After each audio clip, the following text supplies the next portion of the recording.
動でお風呂を沸かします。お風呂の線は来ましたか？自動でお風呂をお風呂の線は Hello and welcome to another episode of No Such Thing as a Fish, a weekly podcast coming to you from 4 undisclosed locations in the UK. My name is Dan Schreiber. I am sitting here with Anna Toshinsky, James Harkin, and Andrew Hunter Murray. And once again, we have gathered round the microphones with our 4 favorite facts from the last 7 days. And in no particular order, here we go. Starting with you, Andy. My fact is that after his death, Anton Chekhov was brought back to Russia in a refrigerated railway car labelled Fresh Oysters. Wow. So was he on ice? I don't know if he was actually on ice. I know that he was pre-chilled. Was he? Before that, I think he was chilled because the last thing before he died was he had some champagne, which would have been cold as well. Oh, yeah. So Really? this is in 1904. He was 44 years old, very young. To have completely, revolutionized Russian literature. And he was in a spa in Germany because he had tuberculosis. And the doctor arrived, and when the doctor arrived, because things were nearing the end, his tuberculosis was really bad at this point, he sat up straight and he said to the doctor, "Ich sterbe," which is, "I'm dying." And the doctor just said, "Let's have some champagne," because there was this German medical convention, which was that if you can't do anything for the patient, you just get them some champagne. And that means they know what's going on, and so do you. Okay, that's interesting. But he didn't really speak very good German, right? At all, Chekhov. And so I find it quite interesting that he'd picked up this one. He must have known that he might need that phrase soon. He did know he was going to die. So Yeah. he said before he boarded the train to Germany, he said to his friend, "I'm off now. I won't see you again. I'm going to Germany to die." So I suppose he was prepped to check out the "I'm dying" phrase as soon as he got there. Because he was a medical doctor, wasn't he? So he sort of, his whole life was sort of, he saw the little hints of what was going to happen in his near future. He thought he would try and go to the spa to sort it out. It didn't work out. But what's amazing is he got given this big flute of champagne and he downed it all in one go. And then he sort of laid back, and after a few moments, that was it. He was gone. What an ending. Wow. Yeah, well, they say that, but I mean, you don't down a massive flute of champagne without there being at least a little burp at the end, do you? Probably just before he went, there would have been a big belch, I reckon. Yeah. The account that we have is from Olga Knipper, his wife, then widow. And she sort of says it was very calm and very peaceful. And he sort of laid down, turned his head and passed away. But there are other accounts that were written that didn't come out for years and years afterwards by another kid who was in the room, who was assisting the doctor. And as James said, there was a sort of great burpy groan right was at there? the end. Really? Yeah. Okay. Knocks out the poetry of Olga's account. Old Olga declined to mention that. She was one of Dennis the Menace's pets, wasn't she? Well, his body then went to Moscow in this train which said Fresh Oysters on it. But when he arrived in Moscow station, there were people kind of waiting for his body because he was a big famous, hero in Russia. But apparently, this is what I read, when he came back, there was another person who died the same time called General Keller. And the state had organised a big sort of fanfare for his body returning, and a military band and a parade and stuff. And so a load of Chekhov's fans just started following General Keller's funeral procession, thinking it was Chekhov. Which He was in the refrigerated railway car next to it, labelled Fresh Scallops, and there was a bit of mayhem. It's a comedy. It's a Fawlty Tower style comedy mix-up where you want Basil Fawlty to expose at the end what he thinks is a pile of oysters and is actually the corpse of. Anna, it's so weird that you mentioned that because I was thinking about Fawlty Towers already for a different reason related to Chekhov's death, which is that after he died, they put him in a laundry basket, which is kind of like the episode The Kipper and the Corpse. It is. His whole life Wait a is minute. based on Fawlty Towers. And what was his wife's surname? Kipper? The Knipper and the Corpse. The Knipper and the Corpse. Oh my God. Yes. Are we blowing shit wide open again? Oh no! Oh, Let's have a week off blowing shit too wide late. open. Too late. Knipper and the Corpse. There's no such thing as the Knipper and the Corpse. But they couldn't fit him in properly because obviously he was he was a little stiff by the time they tried to fold him up, and laundry is more flexible than Chekhov, and so he was in a half-sitting position in the basket. Oh my Pretty God. undignified, I know, and it was to hide him from the other guests, basically. It's so a it bit was like more 40 guys. dignified than, you know, how you fold laundry by two people holding each end of it and walking towards each other. You can't do that with Chekhov, can you? No way.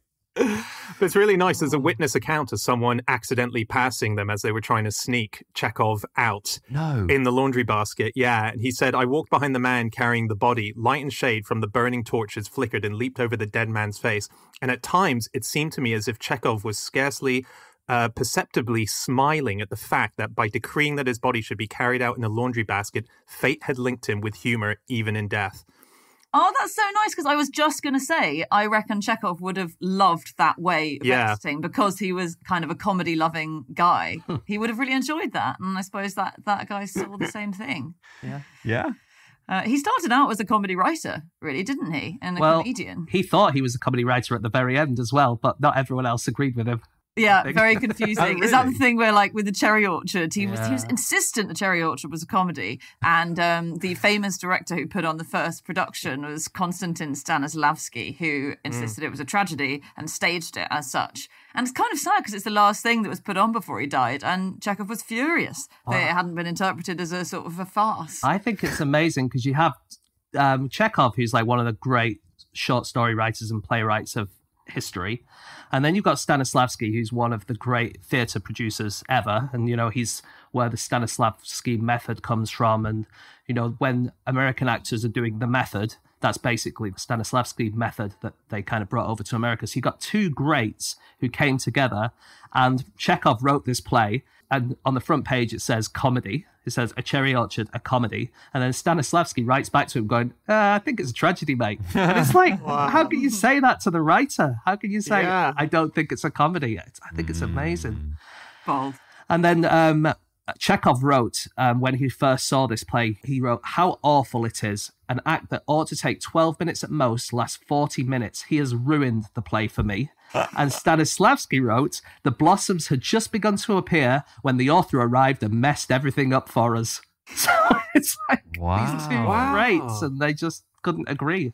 I think it's amazing. That's incredible. Really interesting. And then in between there is Olga Knipper, who acted in all of Stanislavski's versions of Chekhov. And that is how, that's how Chekhov eventually... So it would be a situation where he probably didn't want to see the plays, but he had to see the plays because he was madly in love with this girl and get closer to her. And because they eventually married after she'd done, I think, 4 of his plays or so. But that must have been so awkward, because I think the Cherry Orchard was after they were married, and she must have been so torn between these two people. I mean, do you think she would do one scene serious and one scene comedy?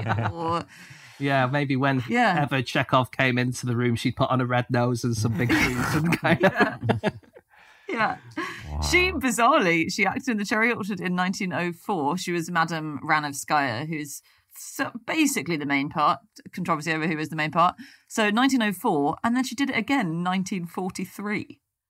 Same part. Wow. That's got to be one of the longest gaps between the same role. She was 36 for the first and 75 for the second. Wow. That's She outlived him by a really long way, because he died in 1904 and she died in 1959. Do you know, I find the weirdest thing about Chekhov is that, as we were saying before, he's this huge author, and today he's still considered to be one of the all-time greats. I kept reading in a few places that he's sort of under Shakespeare as the person with the most film adaptations and plays that are on. And I haven't seen any of his stuff, and I can't think of a single short story. And I just find that fascinating that I read a lot, I see a lot of things, yet this guy is second to Shakespeare. His plays get put on a lot, I would say, and definitely in London you would get it. We had tickets to watch The Seagull just before lockdown. We never got to see it in the end with, what's her name from Game of Thrones? Emilia Clarke, was it? Oh, yeah. Yeah. His plays are excellent. I love those. But honestly, Dan, and anyone, he is in my top 3 favourite writers. I would sometimes say he's my favourite writer. His short stories are heaven. You'd sit down and read one of those before you plowed your way through The Merry Wives of Windsor. Definitely. And good news, they're quite short, Dan. I read logbooks. I'm just saying. I read, just for this, what's it called? The Woman and the Dog, is it called? The Woman with the Woman Dog. and the Lapdog or whatever. Yeah. Dog, yeah. And I've tried to read it in Russian because, I'm learning Russian a little bit and I'm kind of okay. And the standard of writing is quite simple. It's quite easy to read. It's like he has lots to say about the human condition and about, love and the way that people react with each other. But actually, it's in really nice, easy to understand writing. I can read big words. I can read big words, James. We should say that not everyone respected him quite as much. So Tolstoy hated his stuff. Tolstoy said that Chekhov is an appalling playwright, but at least he's not as bad as Shakespeare.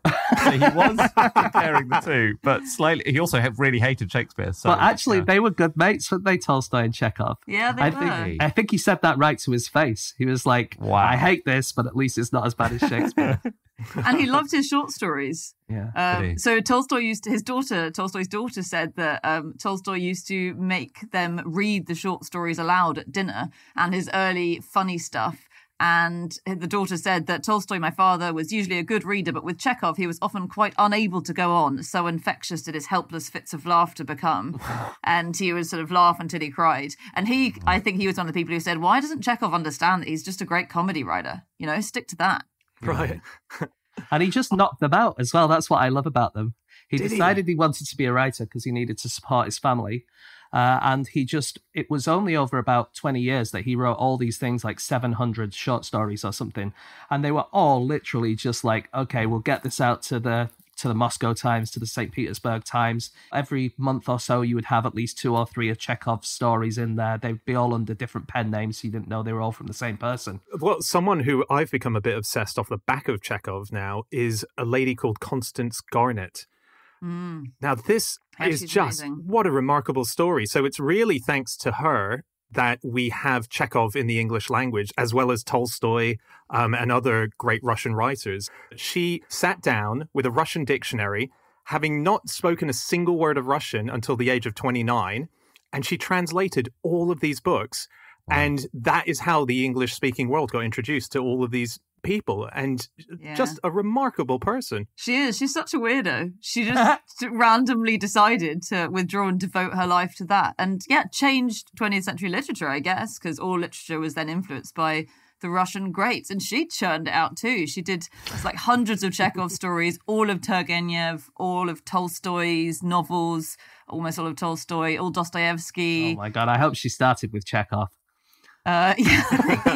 Ease her way in. And the reason she started is because she had a difficult pregnancy in 1891 where she was kind of confined. So she thought nothing else to do except learn Russian. Wow. And she did. And then 1894, she just abandoned her husband and her toddler, went to Russia and hung out with Tolstoy for a bit. And was like, can I start translating in novels, please? Amazing. Yeah. And she didn't start easy, One of the first translations was a religious and philosophical piece by Leo Tolstoy, which was called The Kingdom God is Within You. I mean, a really hardcore first thing. Yeah. And she had terrible vision at the end, so she kept translating sort of into her late life, but she would have someone sitting there reading it out while she translated. So she sort of had assistants alongside her, helping her to do it. And the reason that they became so popular around the world is because she was from a publishing family. Her husband worked in publishing as well, and she was able to press them as really cheap books, so people could afford them and they could just get out there into the wild in a way that people could buy them affordably. That's the real reason that they had wild. traction into the Russian wild. Novels galloping through the rainforest by Lou Freeh.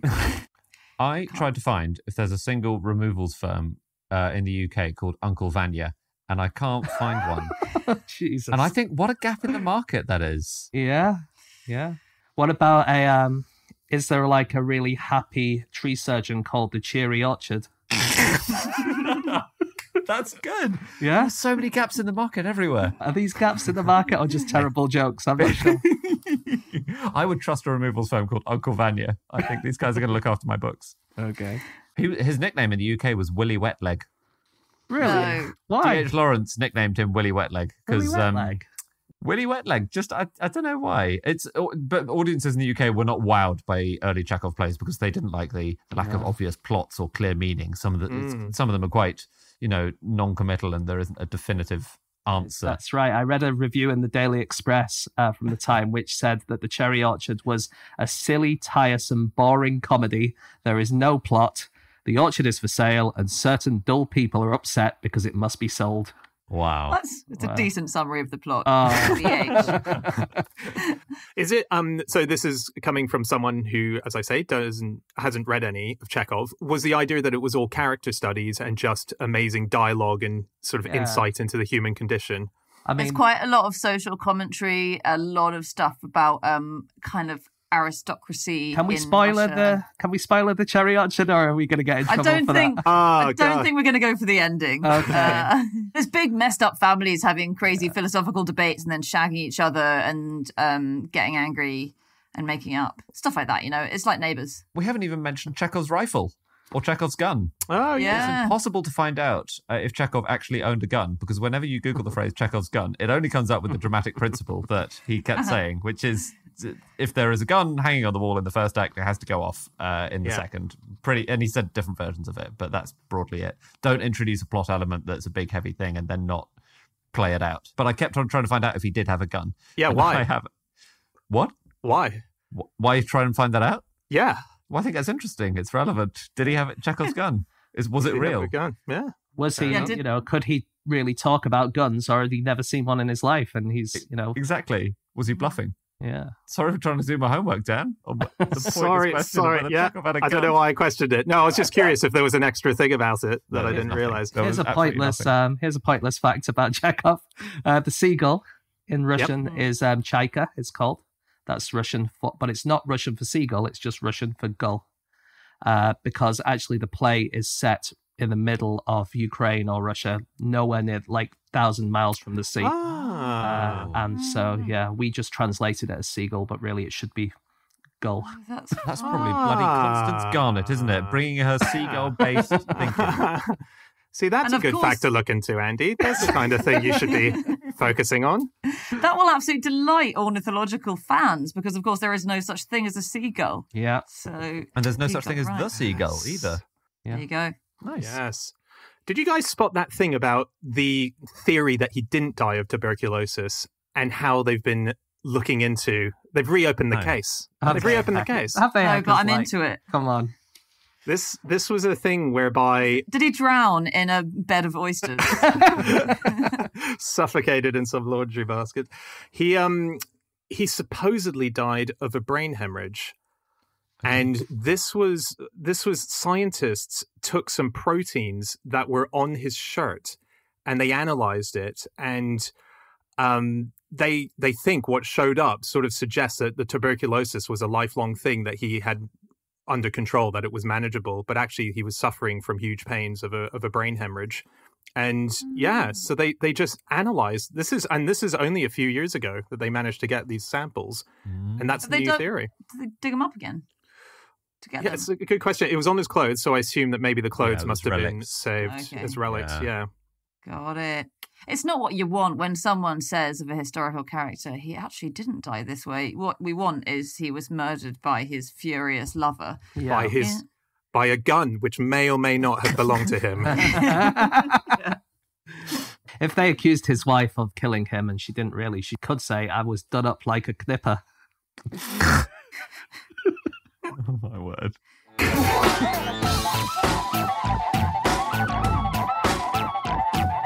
Okay, it is time for fact number 2, and that is James. Okay, my fact this week is that earlier this year, a woman reported that she was bleeding from her eyes whenever she was on her period. Wow. Is it eye a euphemism? Nope. Is that... Okay. None of that sentence is euphemistic. You wouldn't say eyes plural, would you? That's mental. Yeah. So many, yeah.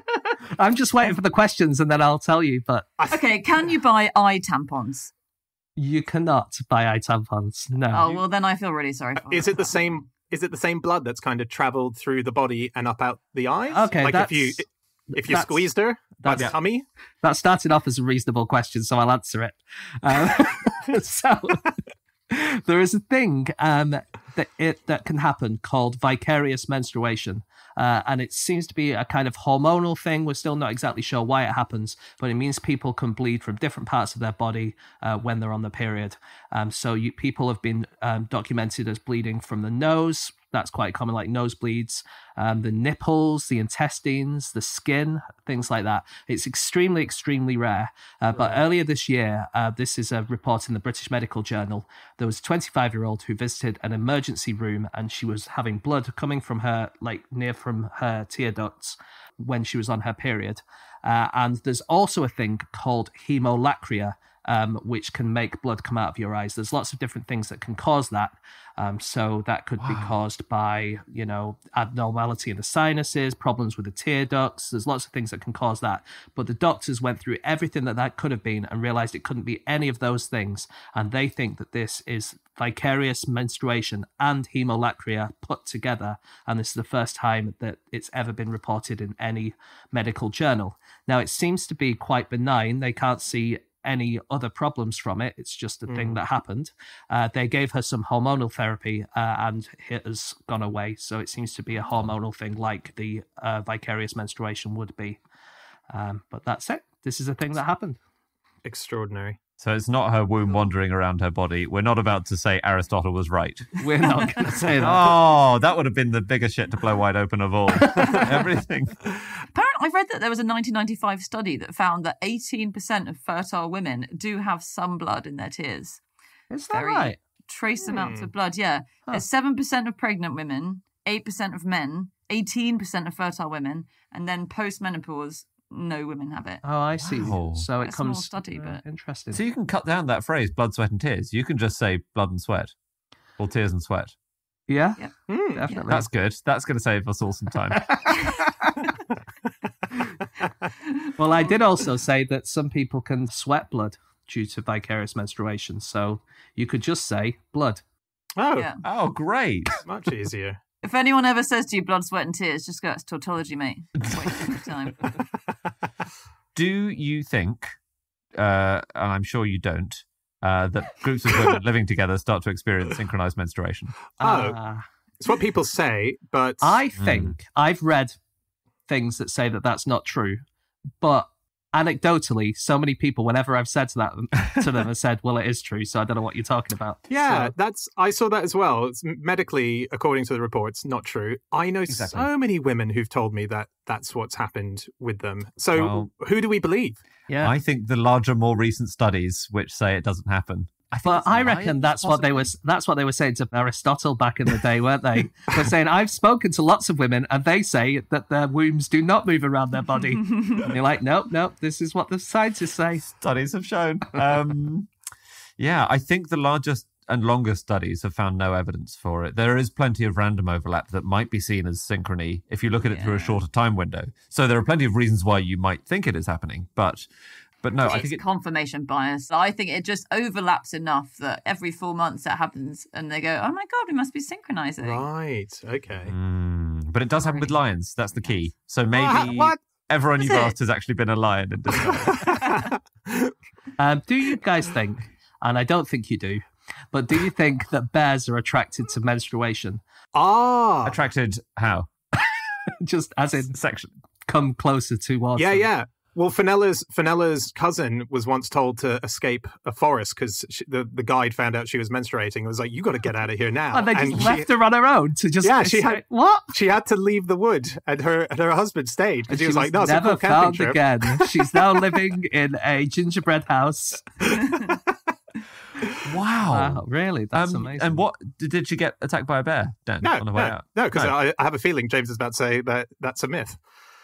Well, it is a myth, but I'm still a bit worried about this guide at all, where they just say, anyone who's menstruating, get out of here now, and you're on your own. Wow. There was a study relatively recently done where 15 used tampons were presented to male black bears that were feeding in a garbage dump, and they found there was no reaction from the bears. I mean, At least they had the courtesy not to go, oh, get out of my face. But all this study says to me is that bears prefer garbage dumps to use tampons. It doesn't necessarily mean that, but yeah. Could be I the always- second best thing on the menu. couldn't it? Yeah. A lot of different tribes think that periods will attract dangerous animals. I think the Wari people of Brazil the women wouldn't be allowed to go into the forests when they were on their periods because jaguars would be attracted to them, and they weren't allowed to have sex either because then jaguars would be attracted to the men who were out hunting because they'd had sex with someone. Oh, wow. It's like It Follows. It's like It Follows. Cracking film and a niche reference that some people will get. That's brilliant. But they also have another really cool practice, these guys, or this was actually a thing I was reading in the 60s about them, so it might have changed. But whenever a mother was on her period, her whole family, her husband and children, all painted themselves with red food colouring. So you all painted yourselves red. Wow, that's amazing. That is such a good idea. Weird, right? I think we should bring that in. Kind of a hassle, a bit messy. You could paint a lot, and food colouring only comes in those tiny, tiny vials. Yeah, that's true. So what you could do is paint yourself in the new Pantone shade called Period, which they brought out relatively recently. It's very red. It's very, very red. It's not blood red. It's just red. But they brought it out, according to them, so people can own their period with self-assurance, to stand up and passionately celebrate the exciting and powerful life force they are born with, to feel comfortable to talk spontaneously and openly about this pure and natural bodily function. And by having some red paint, that will help us to do that. But I think if we all painted ourselves red, we'd definitely be able to do that. Yeah, I feel liberated already now. I can paint my wall in Period. That makes a big difference if you go to a property website and they say, well, this of course is a period property. A lot of period features. Oh my word. Sharks also don't go for menstruation. Do they not? They like fish, it turns out. And they like it. I mean, this is a thing that is also thought, I think, like the bears, they've got a great sense of smell, sharks. And, if you are menstruating and you're in the water, maybe you're going on a swimming with sharks experience, it might lead to trouble. It turns out, really, they like the chemicals in fish blood, and they have a good enough nose to detect fish from human blood. And also, menstrual blood is mostly not blood. It's mostly, the lining of the womb, it's secretions, there's a trace of blood, but it's not... Yes, yeah. So feel free to go swimming with sharks. If you're hanging out on the edge of the water, worried about it, don't be. Has anyone heard of the sanitary products known as sphagnakins? No. They sound a bit Scandi. No, okay. It's not Scandi. The name comes from what they were made of, sphagnakins. Swag? Oh, like sphagnum moss. They're moss, aren't they? Sphagnum moss! Oh! So they used to have the sphagnum moss girls, which were images that they used to advertise sanitary products made from Andy's favourite material, moss. Wow. There you go. The sphagnum... The moss girls? Yeah, they were known as the sphagnum moss girls. Wow. When were these ladies around? It was the middle of the 20th century. I can't be moss can't do. There's nothing moss can't do. Lovely. One thing that's quite a hot potato in a lot of countries is the tampon tax. And in Germany in 2019, there was something that was actively done about it in order to raise awareness. So it's taxed as a luxury good. This is in 2019 at 19%. Which is ridiculously high in comparison to so many other things, say like books, which are only charged at 7%. So there was a brilliant book that was released called The Tampon Book, which had inside of it 15 tampons, which were sold so you could buy them for much cheaper than you would a normal pack of tampons in the tax sense. And they sold 10,000 copies once they released it. So it was sort of becoming a best-selling book in its own right. But yeah, tampon tax has been a horrific thing that we've still not solved. Didn't the UK just pass something, though, which... Yeah, I think they have just passed it, haven't they, in the UK? I know you get free sanitary products in schools as of very recently in the UK now. You do have to be a pupil. Damn it. I say this from bitter experience, all right? Have you got any moss? Has anyone got any moss? Just standing on the school gates. Or on the school roof, scraping off.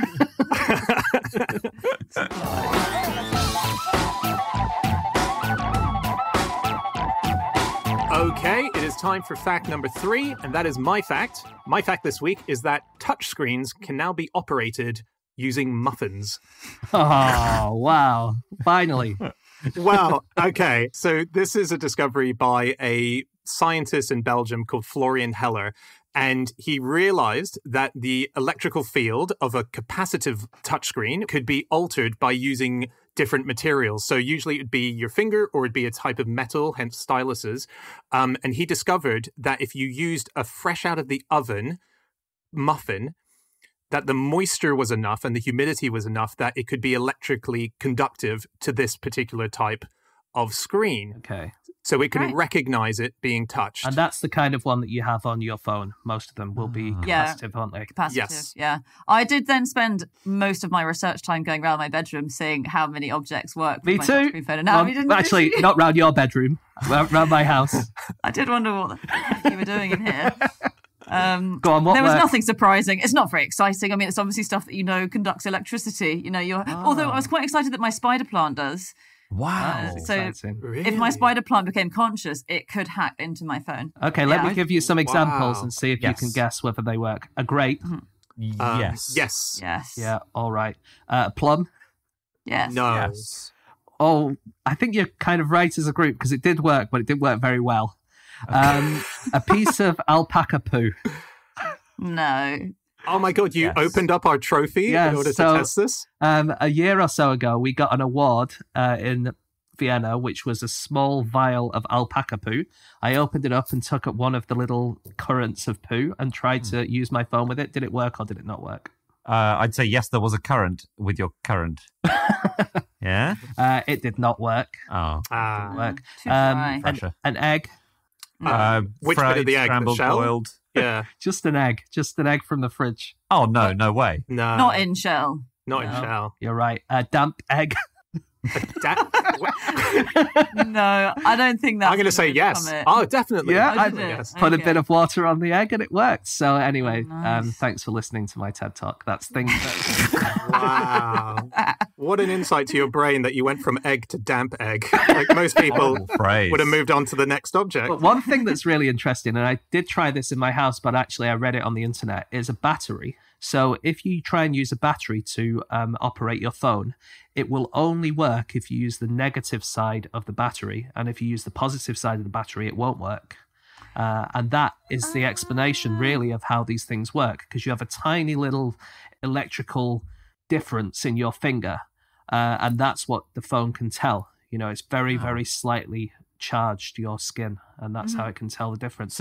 So there's not a current. It's not like there's a current obviously running from the ground through you to your phone. No, That's it's like, not it. if you have static electricity, Yeah. because you've been walking on a carpet or you've been rubbing a lot of balloons against you Sure. or something, then you get a little shock.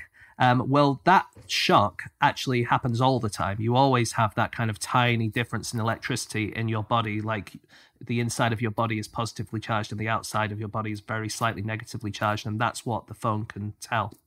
It's Yeah. not touch. So it's just connecting a circuit. It's like putting the crocodile clip on the circuit when you're at school. Your finger is literally connecting that little circuit. It's with your like phone. putting the damn peg on the Stop saying damp egg. But is this so? When you don't have, because some people or sometimes your finger doesn't work on your phone, and it's really annoying. And is that due to your having more dead skin, for example? So if you've got really thick skin, does that damage it? Yes, Andy, do you have zombie fingers? Some people have this. Do you I sometimes don't. But if suffer? I was a lumberjack, for really? example, I might do. Yes. If you're working for my company, Cheery Orchard. Exactly. You'd need to get yourself a stylus. So, what is zombie fingers, Anna? Well, it's for lumberjacks. It's particularly suffered by lumberjacks, and guitar players as well have it. And so if you've got very callous fingers, so they're very dry, so they're not conducting as well. The recommendation is lick your finger. Or if you are one particular woman, Just use a damn peg. just use a tampeg. You can't quite get, because it's not very pointy, is it? One woman got a refund on her Chromebook because she insisted that it just did Wow. not respond to her fingers Wow. at all. Okay, so I didn't know this. This is really cool. When they were making the iPhone, they still didn't have the keyboard touchscreen worked out the year before it was launched. And they developed this technique to work out what you're going to type next to kind of predict it. So if you hit T on your phone, Yeah.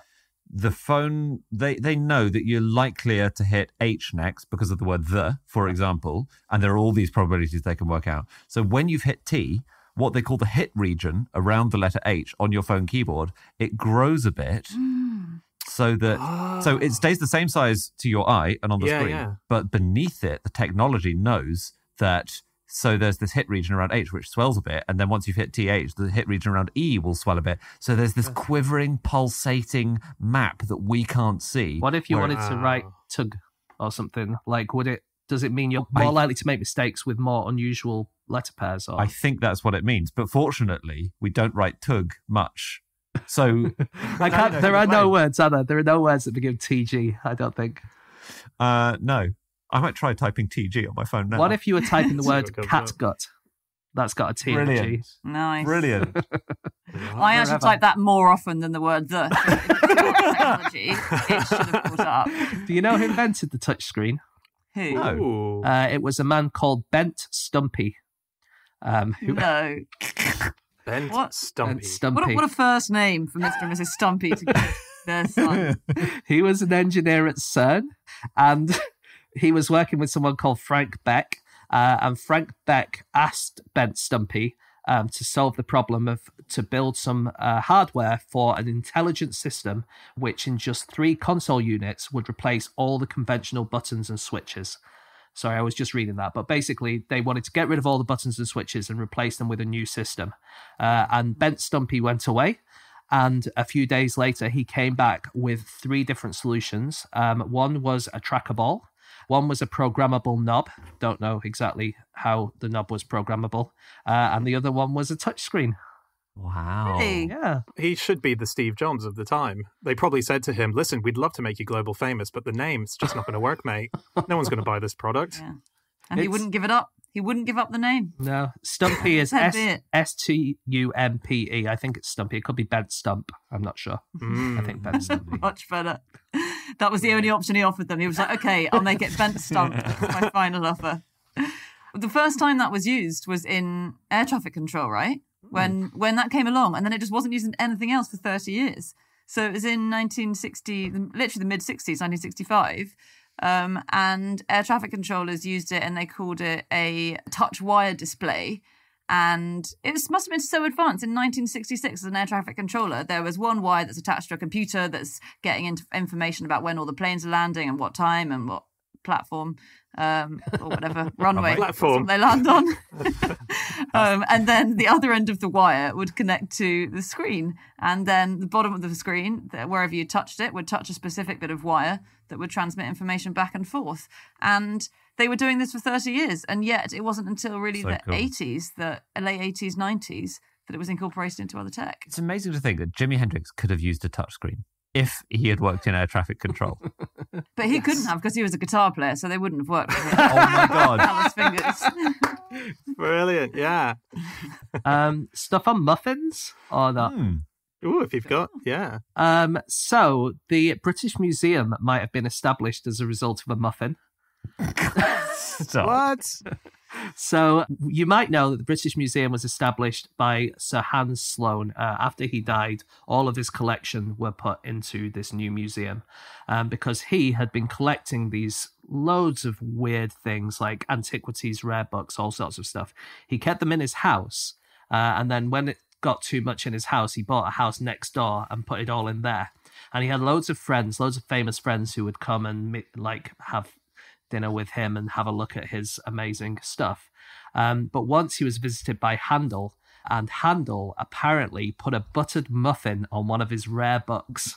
And Sir Hans Sloane was absolutely furious about this. And he was like, I can't have the place where I have my dinner parties in the same place as the place where I have all my rare stuff. So he bought a new place out in Chelsea, and he put everything in there, and it became a little museum of its own right rather than a house. And then it was all the stuff from there that became the British Museum. Wow. That's well done, awesome. Muffin. Yeah. Do you think Handel was just being very ahead of his time and trying to operate what he thought was a Kindle with his touchscreen muffin?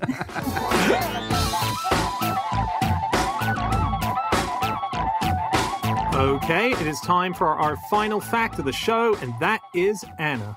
My fact this week is that in 2012, Southwest Airlines agreed to fly a single butterfly 2,000 miles after it overslept and missed its ride.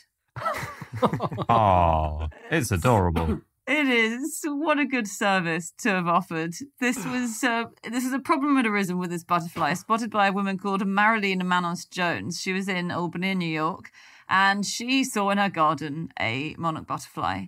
And she happened to be a butterfly expert, so she knew that it was, well, she was watching it from like metamorphosis stage, and she knew it was metamorphosing too late. So often when the caterpillars go into their chrysalis stage, they'll sometimes wait it out too long, emerge late, they'll emerge a bit damaged, a bit unhealthy if they're slow to develop. She expected it to be like this and a lost cause. But it came out big, hearty, healthy, she said, and she knew that its swarm mates had already flown south, because that's what they do for the winter to get some warmer climates. And so she panicked and she thought, well, this guy isn't going to survive the winter up here in New York. So she rang up Southwest Airlines, obviously, and she said, can you carry this guy to Texas, please, where it can cross the border into Mexico and join its friends? And they agreed. So what did they didn't give it a seat and, you know. I think they made it share her seat, which is, I guess you do that with babies, don't you? Yeah. You can put them on your lap. If there's a problem with the flights when you're flying, you have to put your own gas mask on before you put your butterfly's gas mask on. That's absolutely right. Would have been hell to put a gas mask on it because it was wrapped in about 17 different layers. So they packed it up in this like glassine, which is this, like very light transparent paper, in an envelope made of that with a damp piece of cotton. Then they put it in a Tupperware, then in another container with an ice pack to keep it cool and calm, stop it panicking. And then they'd put that container into a bag that was padded out with layers of newspaper and towels. And it sat on her lap and flew all the way down to San Antonio and then popped out, joined its friends and flew further south into South Mexico. Do we know it made it? Or do we just have records up to the point at which she released this butterfly and then... it got eaten by a bird immediately. Yeah. Exactly, yeah. She released it, and then we believe it probably survived, although we don't have confirmation. It hasn't sent any postcards. But did she have to find the swarm in this bit of America? So she just let it off, assuming that it would cross the border on its own and finish the... It knows where to go. It's a big risk. No, I get that, but it's sort of not seeing it to its, it's if you're trying to return there has to be a missing. Point. There has to be a point at which you give up on this story and you give up on the butterfly. This is not practical. You can't fly all the way to the swarm. It's like one of those EasyJet flights. Sometimes to get to Barcelona, you have to go to an airport that's 200 miles from Barcelona. Everyone knows that. Yeah, I think I'm with you, Dan. She's lazy. You've got to see it through. He could just be propping up a bar in Texas still. I disagree. Yeah, I think she's actually gone above and beyond what was required to save the butterfly. And I think if we all did this, it would, for every be a disaster. Butterfly. It would just exactly what Greta Thunberg would say. But we're talking about one single instance where she did 3/4 of the trip. Yeah. And has no idea if it paid off. There's no end to this story. I don't think she should have done it either, Dan. No, I know. So why do 3/4? It makes no sense at all. I think that this is a wonderful, heartwarming story that Pixar need to get on immediately. The butterfly that's left behind in cold New York and has to get to... Sounds amazing. Yeah. It would has be a champion who says, I'll get you there, but then only gets them 3/4 of the way there and says, all right, off you pop, wherever you want. That's the twist halfway through. That's the low point, most of the way through the film. In all those films, there is a low point, like when Paddington leaves his family temporarily in Paddington 1, or when Paddington is sent to prison in Paddington 2, or I could go on.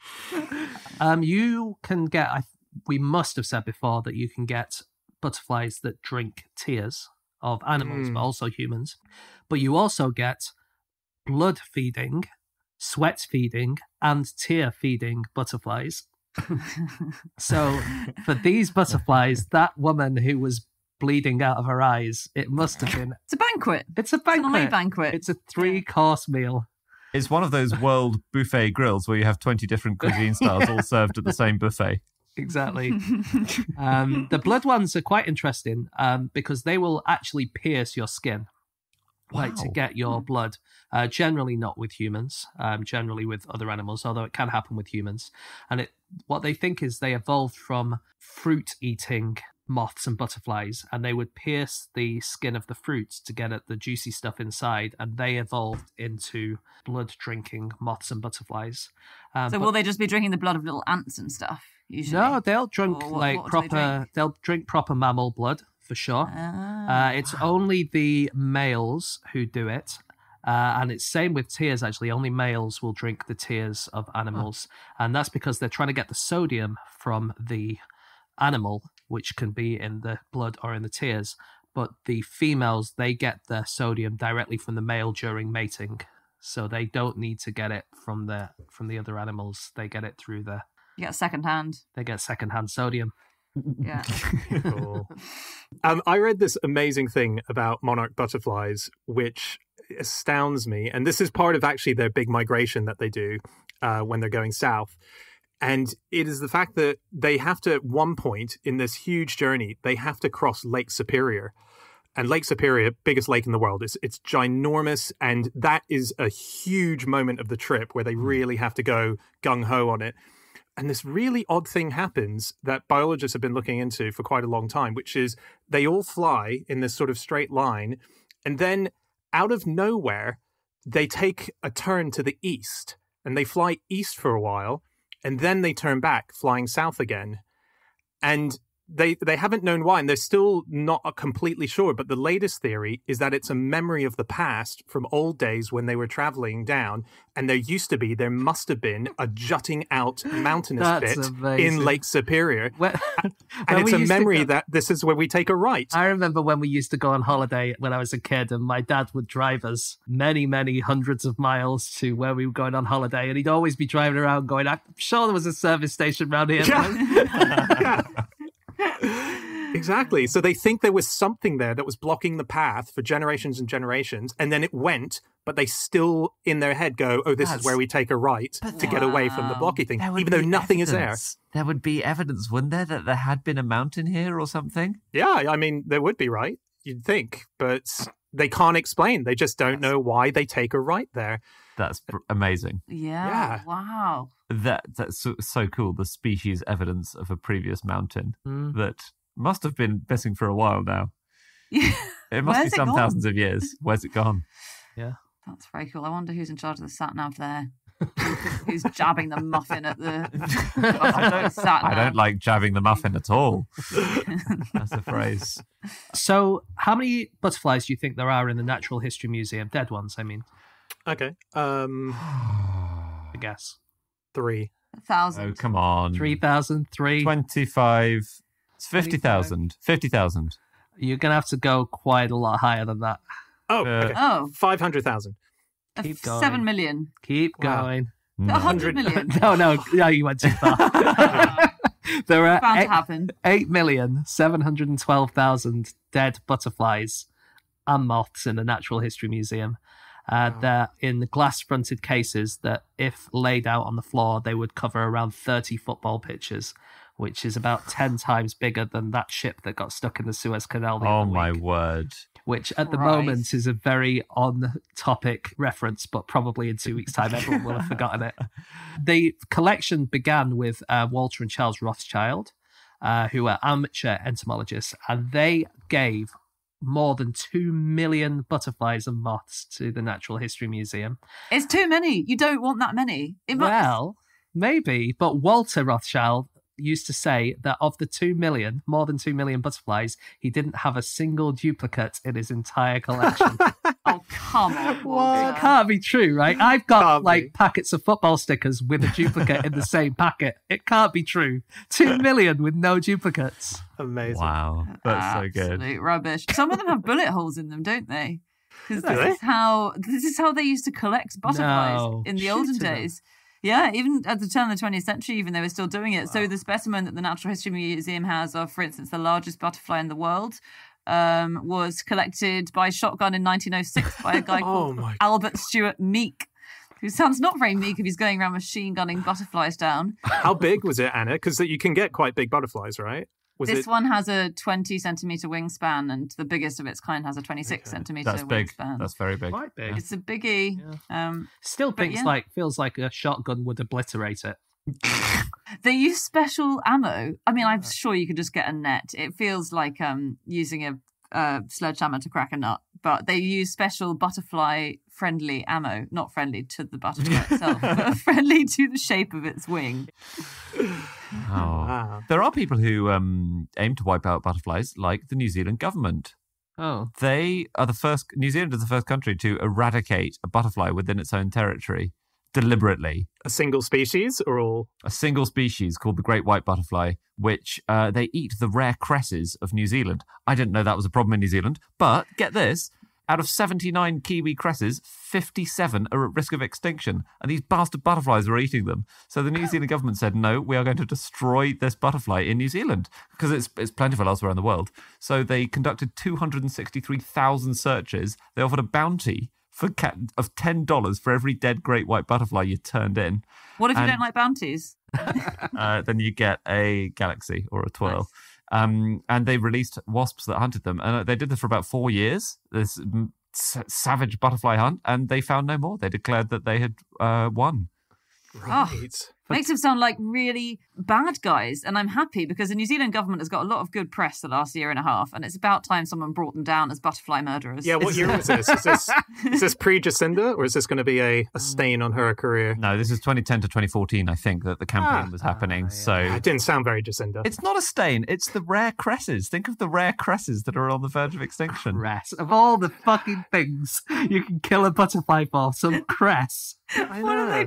They got a surplus of egg sandwiches without egg. Just very quickly, back to the original fact, 2012 was when this story happened, when the butterfly was taken by plane. It was a bit of a big year for taking singular animals that were migrating and were left behind on in the news. So there was a story in England, this also in 2012, a cuckoo was found badly injured in a garden and was transported by British Airways, along with the person who found it, to Turin to join the migration of the other cuckoos that had already set off. And they knew that it was the last of the cuckoos to fly away because it was tagged. So while the butterfly was being flown almost to Mexico, this cuckoo was being flown to Turin to meet up with the migrating cuckoos. Wow. And then over in Russia, again in 2012, there was a migration of endangered Siberian white cranes that weren't quite finding their way. So Vladimir Putin got into a motorized hang glider and dressed up in garb that sort of emulated the white crane and tried to steer them. Unsuccessfully, unfortunately, but he was flying above them, trying to get them to follow him and start migrating. But then Putin said, "You, crane." And then they misrepresented it and ended up going into Crimea. Very strong. Animal. Okay, that's it. That is all of our facts. Thank you so much for listening. If you'd like to get in contact with any of us about the things that we have said over the course of this podcast, we can be found on our Twitter accounts. I'm on @Schreiberland. James? @James Harkin. Andy? @Andrew Hunter M. And Anna? You can email podcast@qi.com. Yep, or you can go to our group account, which is @NoSuchThing, or you can go to our website, nosuchthingasafish.com. All of our previous episodes are up there. Also, check out all of the videos from our 28-hour Comic Relief Marathon. They are now all online, all 35 videos. Have a watch, and please do donate to the cause if you can. comicrelief.com/fish is where you'll find our Just Giving page. It will really help some people out. All right, we'll see you again next week, guys, with another episode. Goodbye.